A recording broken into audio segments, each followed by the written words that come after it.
English language conventions, verb tense, irregular past tense, ACT Foundations, question 50. Me Medicine, antidote your ignorance. ACT English Foundation, verb tense, question 50. Complete the sentence with the verb in the past tense. Who blanked the ball game?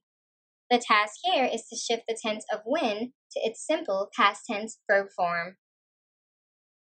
Here's what I need you to understand. Most verbs are regular in the past tense. That means you follow a rule like add ed or add d to get the past tense form of the verb. Some verbs are irregular in the past tense. That means you don't follow a rule. Instead, you must remember the past tense form of the verb. Check out this example. Jacob lost his keys. Lost is the irregular past tense form of the verb lose. This is a correct shift, and the overall sentence is formatted correctly. All right, back to our original question, and now for the solution. 1 is the simple past tense verb form of when. This is an irregular verb form, so you'll have to commit it to memory.